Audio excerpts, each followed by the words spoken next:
Je dirais simplement que dans les pays, généralement dans les pays de tradition PPP, et il faut dire que ça a été sans doute dit que les PPP se sont développés plutôt dans les pays du common law, c'est-à-dire dans les pays anglo-saxons, et donc avec une culture juridique et administrative différente de la nôtre, du moins jusqu'à maintenant, puisque nous, c'est plutôt pour des raisons historiques, le modèle un peu de l'Europe du Sud, en particulier le modèle français.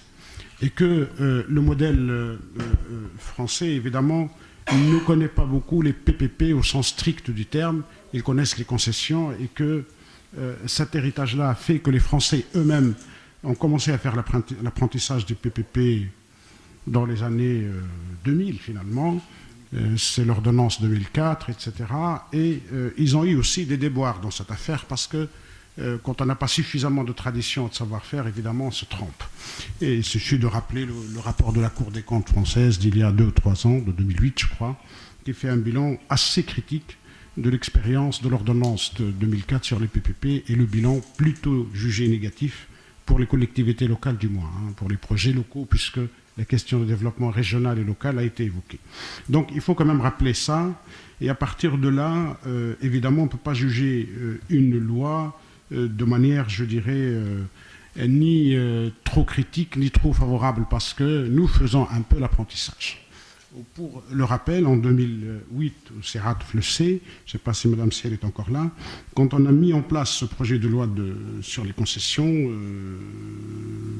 l'idée qui était, je sais de quoi je parle par rapport à ça, on croyait qu'avec cette loi sur les concessions, on a réglé l'affaire des PPP, alors que, sauf si apprendre la notion PPP de manière très générique, c'est différent quand même, c'est relativement différent.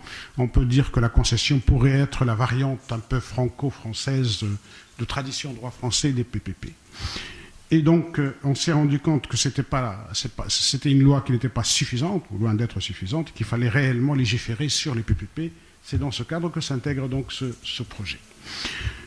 Maintenant, peu importe la qualité, la loi, je pense, a un certain nombre de qualités, mais évidemment aussi, comme toute loi finalement d'apprentissage, comme toute loi à les défauts de la jeunesse, on peut y revenir dans les débats. Évidemment, il y a une question effectivement qui nous sommes dans un lieu où il y a des chefs d'entreprise. L'idée que j'ai souvent entendue, que c'est urgent d'encadrer juridiquement cette question. Et je ne suis pas très favorable, à vrai dire, à cette idée-là. Pourquoi ? Parce que je crois que chez les spécialistes de tout ce qui est contrat et montage contractuel, j'aime beaucoup cette phrase d'un grand spécialiste qui dit la contractualisation ou l'élaboration, les montages contractuels, c'est l'imagination en action. Et si vous mettez un cadre juridique, vous risquez de rigidifier cette imagination. Et les pays anglo-saxons, d'où vient le PPP, n'ont pas beaucoup de législation.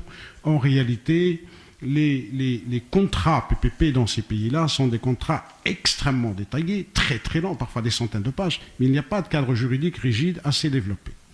Et il suffit de voir nos premières expériences, justement à la centrale de Rades, où le contrat a été extrêmement, etc. Donc 2 mots, voilà, c'est ce que j'ai voulu dire. Donc aujourd'hui, les PPP, évidemment, font débat un peu partout dans le monde, dans notre pays ici. Et c'est pour cela que je ne suis pas très favorable à la loi, parce que laissons un peu l'imagination fonctionner, faisons des expériences. Nous allons avoir dans la Constitution, et ça vient d'être rappelé un peu, le local et le régional, avec les nouvelles régions et les collectivités locales, avec un principe de libre administration, d'autonomie, etc. Et donc, moi je pense que l'utilité aujourd'hui et la priorité des priorités, c'est la formation dans ce domaine. Que l'administration, comme d'ailleurs nos entreprises privées, ait un peu suffisamment d'empowerment, de capacité de négocier justement, de concevoir et de défendre nos intérêts, parce que nous faisons, et ce que nous avons fait jusqu'à maintenant, et nous avons eu des expériences, c'est pourquoi c'est Kamel, je comprends qu'il soit peut-être parfois moins enthousiaste, puisqu'il connaît peut-être de près le passé, on a fait un peu de bricolage et on a, outre les aspects corruption, on a eu des erreurs qui ont engendré parfois des blocages, etc. Donc nous faisons des bricolages juridiques, nous faisons de l'apprentissage, soyons prudents. Moi je me méfie aussi à ces tendances, et je me rappelle sur cette question-là, un très grand spécialiste européen, lors d'un grand colloque sur l'État et le développement, la problématique des PPP en Afrique, qui a conclu en 2 ans, dans son rapport de synthèse, faites très attention. Nous, les pays riches, on peut se permettre de se tromper. C'est-à-dire qu'on peut, d'abord, il a dit, sur un plan de politique économique, on peut faire un peu de socialisme, et puis on dit ça ne marche pas, on va tenter le libéralisme, on va tenter le keynésianisme, on peut tenter, etc., le néolibéralisme, mais nous avons toujours les moyens de nous rattraper.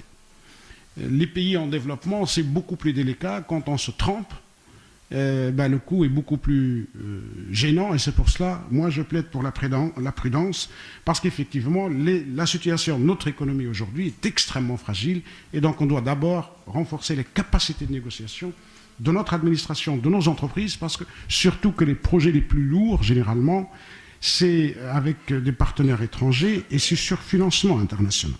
Et le financement international, évidemment, peut aussi avoir pour contrepartie des pressions dangereuses pour la souveraineté des pays, peut-être pour les intérêts nationaux. Je ne veux pas monopoliser beaucoup la parole, mais j'ajouterai quand même, dans ce bilan, très rapidement, ça n'a pas été peut-être dit, l'intérêt des PPP. L'un des intérêts, c'est bien sûr la fertilisation croisée public-privé, c'est-à-dire un savoir-faire du privé qu'on pourrait faire diffuser dans le public. Et ça, c'est important. C'est aussi introduire dans l'administration publique, dans les services publics, la culture de la performance qui est un peu moins présente, comme on le sait, dans l'administration publique. Troisième élément, également, et c'est très important, si on ne conçoit pas les partenariats publics-privés uniquement sous l'angle, pour l'État j'entends, sous l'angle de soulagement des finances publiques, je vais transférer au moins temporairement, en attendant 30 ou 40 ans, les finances sur le privé. Mais il ne faut pas avoir ce regard étroit et réducteur. Moi, je pense que c'est aussi une culture, effectivement. Ça vient d'une autre culture. Dans la culture que nous venons construire aujourd'hui, la culture démocratique de négociation, de concertation, qui tranche avec l'autoritarisme et l'unilatéralisme, eh bien, évidemment, les PPP, les partenariats, veut dire des débats, des négociations, des concertations entre partenaires. Et là, l'État lui-même ou l'administration apprend à être moins autoritaire et davantage à l'écoute des autres. Et ça ne peut être que bénéfique. Mais on le sait aussi que, et les expériences sans doute ont été évoquées ce matin, que le bilan est plutôt mitigé sur le plan international. Il est très mitigé.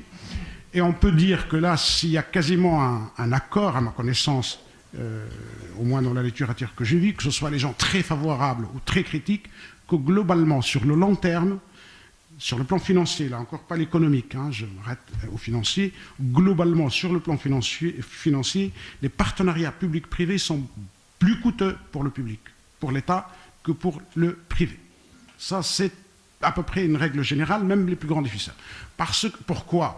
Tout simplement, je dirais, pas en raisonnement de grands économistes, si je suis un privé pour avoir des prêts, des financements bancaires, j'ai besoin, les taux d'intérêt dont je peux bénéficier sont souvent plus élevés que les intérêts, les facilités dont peut bénéficier une personne publique ou une administration. Donc cela engendre un coût plus élevé en termes de coût de taux d'intérêt et donc de coût global de l'opération.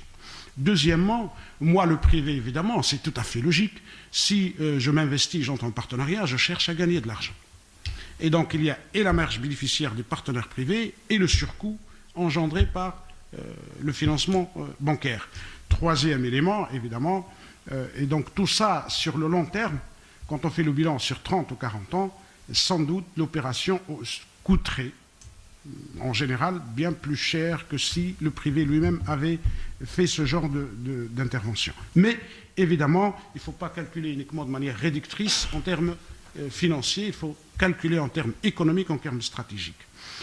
Deuxième chose que je voulais dire, c'est justement le PPP est une culture d'action, une culture juridique aussi dans le cadre juridique, puisque c'est la loi d'origine du common law, ce n'est pas notre tradition, et nous risquons alors comme toute personne qui fait de l'apprentissage, de la conduite d'une voiture, il peut faire pas mal d'accidents ou pas mal de frictions avec d'autres véhicules ou avec les murs.